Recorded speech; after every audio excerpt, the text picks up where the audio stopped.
Hi, Nicole. How are you doing? How's things? Yeah, I'm good. Just I just finished shooting part of my feature, and so just taking a break and looking forward to watching all the episodes for Folklore Season 2 on HBO Go and HBO Now.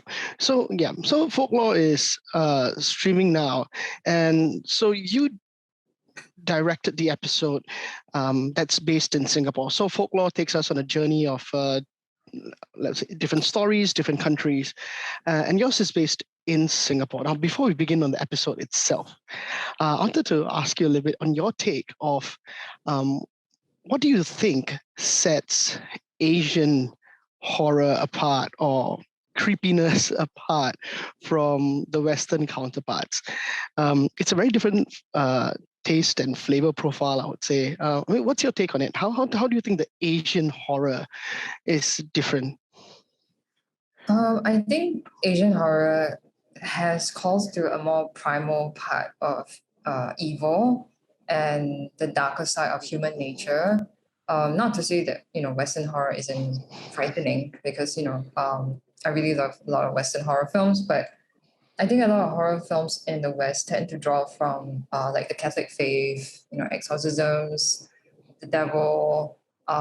Whereas I think in Asian horror, they tend to be sometimes more insidious, more mysterious, and there's a sense also that it connects back to something, like I said, very primal and sometimes even uh, back to this mythology of what we practice in our daily life, the rituals and sayings from our parents who were passed down from our ancestors that we shouldn't do this during this time, or you're gonna be cursed or have bad luck. And I believe in these things as well, the superstitions that we grew up with in Singapore. So I feel that sets Asian horror apart. Yeah, I think you're absolutely right. We kind of get, especially growing up in Singapore and Southeast Asia, you kind of get passed down these stories and superstitions, and it's always been one of those things that intrigues us from the old Russell Lee books, True Singapore Ghost Stories to now. How does Folklore, or your episode in Folklore, basically, how do you think it is? This a new, a new challenge for yourself, or was this something you've always wanted to do in terms of filmmaking?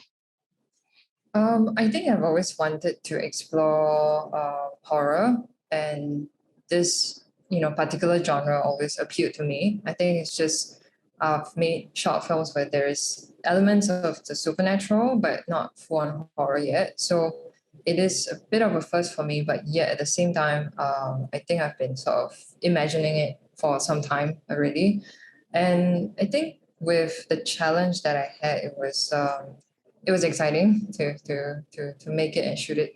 And the challenge of making it during this particular time, during the pandemic within in Singapore itself, was also, I found a good challenge, because as a filmmaker you have to set it in a place where you can still evoke the mystery that you want, the haunting feeling that I wanted to evoke in my script. So, and I think I found the perfect place to shoot that, which is it was an island off the mainland, yeah, in Singapore. So I felt that challenge sort of put me out of my comfort zone and went to this island to shoot. So that was fun.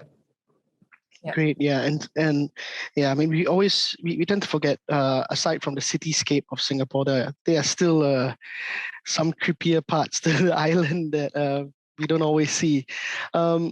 Speaking of imagination, so your story does have something to do with an imaginary friend. I'm not gonna go too much into that, and I never knew how freaky it would be to. I think we've all had them as a kid. I don't know, some to varying degrees. I can't remember if I actually had one, but recently my son, I just happened to ask him because I read a book or I saw a show about imaginary friend, and then I asked him, hey, so do you have an imaginary friend? He said, yeah, I do have one. He's right here beside me now. It freaked me out. It totally freaked me out. What was the inspiration for your story, the way you've done it?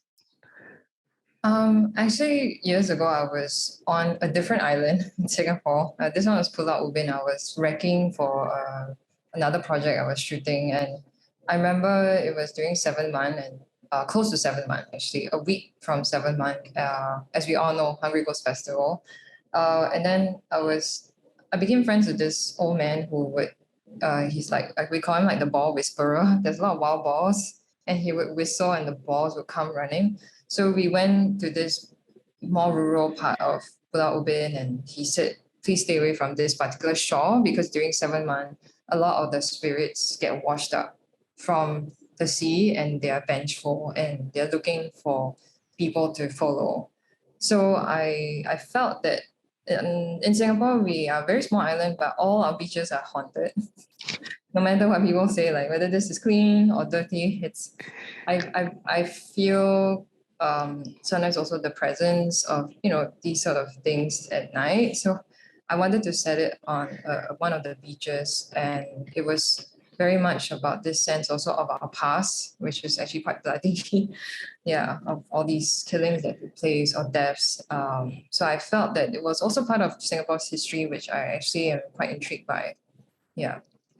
I think I think you're very right there. Regardless of race, language, or religion, I think all Singaporeans can agree that our beaches are haunted, and it's it's the one thing that I think we all agree and say, yeah, let's not go there at night. Now, looking at your cast, the people that you had to work with, and filming under such new conditions, adverse conditions. What was that like shooting this? Even though so now you're in a new location, you're outside of your comfort zone, you're shooting on a beach, and you also have all these restrictions in play. Um, what was that like? I mean, there were many challenges, definitely shooting during this period. We had to be careful of, we were shooting in January this year, earlier this year. So things were better at that time. And I think my team was, it was an amazing team that pulled it off.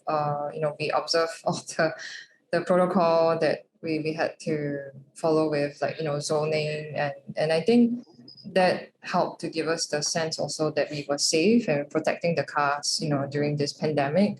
But I think the challenge was trying to you know finish all the preparation within that time. I think we had like about a month, so that was really fast to prepare for everything, and we shot it in about a week.